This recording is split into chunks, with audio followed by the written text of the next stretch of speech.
ഈശോ മിശിഹായ്ക്ക് സ്തുതിയായിരിക്കട്ടെ. പ്രിയ സഹോദര സഹോദരി, നിനക്ക് നല്ല ഒരു ദിവസം നേരുക. ഈശോ നിന്റെ ജീവിതത്തെ ഇന്ന ദിവസം സമൃദ്ധമായിട്ട് അനുഗ്രഹിക്കട്ടെ. ഈശോ ഒരു പിശാച് ബാധിതനെ സുഖപ്പെടുത്തിയാണ് മർക്കോസിന്റെ സുവിശേഷത്തിൽ ആദ്യമേ തന്നെ. അവിടെ ഇപ്രകാരമാണ് ജനക്കൂട്ടം അത്ഭുതപ്പെടുക. മർക്കോസ് അറിയിച്ച സുവിശേഷം 1-ാം അധ്യായം 27-ാം തിരുവചനം. എല്ലാവരും അത്ഭുതപ്പെട്ട് പരസ്പരം പറഞ്ഞു, ഇതെന്ത് അധികാരത്തോടെയുള്ള പുതിയ പ്രബോധനമോ? അശുദ്ധാത്മാക്കളോട് പോലും അവൻ ആജ്ഞാപിക്കുന്നു, അവ അനുസരിക്കുകയും ചെയ്യുന്നു.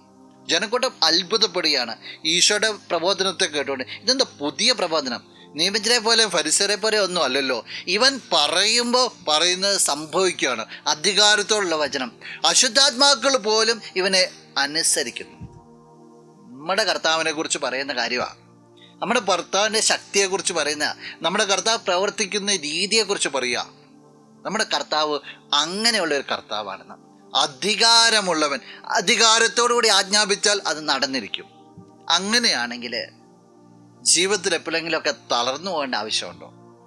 ജീവിതം പല രീതിയിലായിരിക്കാം. നമ്മൾ പ്രതീക്ഷിക്കുന്ന ഉയർച്ചകളൊന്നും കിട്ടുന്നില്ല. പലതരത്തിലുള്ള ബന്ധനങ്ങളും അസ്വസ്ഥകളും രോഗപീഠകളൊക്കെ കയറി വന്നിരിക്കാം. എല്ലാം നമ്മൾ ഉദ്ദേശിക്കുന്ന രീതിയിലായിരിക്കില്ല. പക്ഷേ അധികാരമുള്ള ക്രിസ്തു നിൻ്റെ ജീവിതത്തിലുണ്ടെന്ന് നീ മറക്കരുത്. അവൻ കൽപ്പിച്ചാൽ എല്ലാം ക്രമപ്പെടും. ആ ക്രിസ്തുവിൽ പൂർണ്ണമായിട്ട് നീ ആശ്രയിക്കുക. നമുക്ക് പ്രാർത്ഥിക്കാം. കണ്ണുകളടച്ച് കരങ്ങൾ കൂപ്പാം. നല്ലവനായ കർത്താവേ, നിന്നെ അങ്ങ് സ്തുതിക്കുന്നു, ആരാധിക്കുന്നു, മഹത്വപ്പെടുത്തുന്നു. നിന്റെ നിറ സാന്നിധ്യത്തിന് നന്ദി പറയുകയാണ് ഈശോയെ. ഈ വ്യക്തിയുടെ ജീവിതത്തിലേക്ക് നോക്കുമ്പോൾ ഈ വ്യക്തിക്ക് എന്തെങ്കിലും തരത്തിൽ പ്രതിസന്ധികളുണ്ടെങ്കിൽ അതിനുമേലും നിനക്ക് അധികാരമുണ്ടെന്ന് വിശ്വസിക്കുകയാണ്. പക്ഷെ നിന്റെ അധികാരത്താൽ എല്ലാ പ്രതിസന്ധികളെ നീ ശാസിക്കണമേ. ഇന്നത്തെ ദിവസത്തിന് വേണ്ടതായ കൃപകൾ, നന്മകളെല്ലാം നൽകി അനുഗ്രഹിക്കണമേ. ഇപ്പോഴും എപ്പോഴും എന്നേക്കും.